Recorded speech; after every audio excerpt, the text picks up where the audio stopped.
அரசியல்னா என்னங்க? ஒவ்வொரு குடும்பமும் நல்லா வாழணும்னு நினைக்கிறது அரசியலா?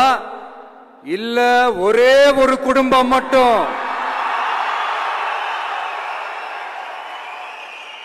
தமிழ்நாட்டை சொரண்டி நல்லா வாழணும்னு நினைக்கிறது அரசியலா? நீங்களே சொல்லுங்க, எது அரசியல்?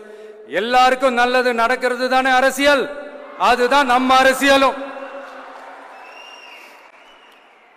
காட்சிக்கு திராவிடம், ஆட்சிக்கு திராவிட மாடல்னு தினம் தினம் மக்கள் பிரச்சனைகளை மடைமாற்றி மக்கள் விரோத ஆட்சியை மன்னராட்சி போன்று நடத்துற இவங்க நமக்கு எதிராக இவங்க பண்ற செயல்கள் ஒன்னா ரெண்டாங்க. மாநாட்டில் ஆரம்பிச்சதுங்க. மாநாட்டில் ஆரம்பிச்சு அதுக்கப்புறமா நான் கலந்துகிட்ட அந்த புத்தக வெளியீட்டு விழா, நான் பறந்துரு போன அன்னைக்கு நம்மளோட 2ஆம் ஆண்டு துவக்க விழா அன்னைக்கெல்லாம் சிட்டிக்குள்ள எந்த ஹாலும் எந்த கல்யாண மண்டபம் கொடுத்துடக்கூடாதுன்னு அங்க போய் மகாபலிபுரத்தில் போய் அந்த ஃபங்க்ஷனை பண்றோம். ஏன் இன்னைக்கு பொதுக்குழு வரைக்கும் எங்கெல்லாம் எப்படியெல்லாம் தடைகள்? மிகு மன்னராட்சி முதல்வர் அவர்களே,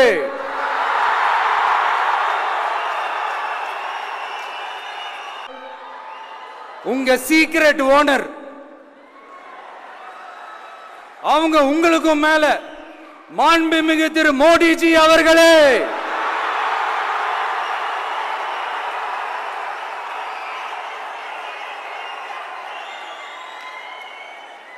என்னமோ உங்க பேரெல்லாம் சொல்றதுக்கு எங்களுக்கு ஏதோ ஒரு பெரிய பயம் மாறியும் அப்படி ஒரு விஷயத்த சொல்லிடுறது. பேரை சொல்லணும், பேரை சொல்லணும், பேரை ஒரு சென்டர்ல ஆள்றவங்கன்னு சொல்றோம். சென்டர்ல யார் ஆள்றா? காங்கிரஸா? இங்க ஸ்டேட்ல ஆள்றவங்கன்னு பேசுறோம். இங்க யார் ஆள்றா? அதிமுகவா? அப்புறம் என்ன பேரை சொல்லணும், பேரை சொல்லணும்? எனக்கு புரியலையே. நீங்க தானே கேட்டீங்க, வச்சுக்கோங்க. காங்கிரஸ் கூட தேர்தல் கூட்டணி கொள்ளையடிக்கிறதுக்காக உங்களோட, அதாவது பாஜகவோட மறைமுக அரசியல் கூட்டணி, இப்படி உங்க பேரை சொல்லியே மக்களை ஏமாத்துறதும் உங்க பேரை சொல்லியே மக்களை பயமுறுத்துறதும், இப்படி இந்த கரப்ஷன் கபடதாரிகளுக்கு மறைமுகமாக உதவும் உங்க அரசுக்கு ஏஞ்சி தமிழ்நாடு தமிழர்கள்னாலே அலர்ஜி. தமிழ்நாட்டிலிருந்து வர ஜிஎஸ்டியே கரெக்டா வாங்கிக்கிறீங்க, ஆனா தமிழ்நாட்டுக்கு பட்ஜெட்ல நிதி ஒதுக்க மாட்டேங்கிறீங்க. இங்க படிக்கிற நம்ம பிள்ளைங்களோட படிப்புக்கு நிதி ஒதுக்க மாட்டேங்கிறீங்க, ஆனா மும்மொழி கொள்கையை திணிக்கிறீங்க. டீலிமிட்டேஷன் என்ற பேர்ல தமிழ்நாட்டோட பார்லிமெண்ட் சீட்ஸ்லயும் கை வைக்க பாக்குறீங்க. ஒரே நாடு ஒரே தேர்தல் நீங்க ஸ்டார்ட் பண்ணப்பவே புரிஞ்சிருச்சு பிரதமர் சார் உங்க பிளான் என்னன்னு, எங்கெல்லாம் எப்படியெல்லாம் எந்த திசைகள் எல்லாம் இந்த நாட்டை கொண்டு போலாம்னு. சார் உங்ககிட்ட நாங்க சொல்லிக்கிறதெல்லாம், தமிழ்நாட்டை கொஞ்சம் கேர்ஃபுல்லா ஹேண்டில் பண்ணுங்க சார்.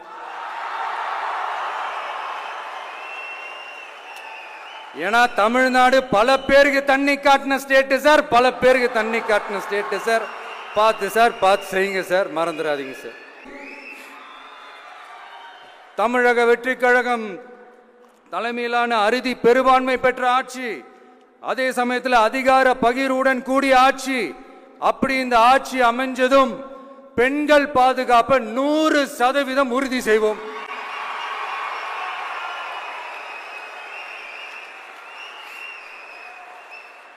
சட்டம் ஒழுங்கு ரொம்ப முறையா ஸ்ட்ரிக்டா வச்சிருப்போம். கல்வி, சுகாதாரம், மருத்துவம்னு அத்தனையிலையும் ரொம்பவே கவனம் செலுத்துவோம். அதுவும் எல்லாருக்கும் ஈஸியா ஈக்குவலா கிடைக்கிற மாதிரி செய்யறது தான் நம்ம டார்கெட். 2 பேருக்கு நடுவுல தான் போட்டியே. ஒன்னு டிவிகே, இன்னொன்னு டிஎம்கே.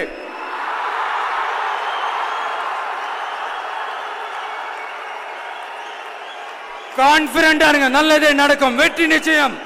மீண்டும் சந்திக்கும் வரை நன்றி, வணக்கம்.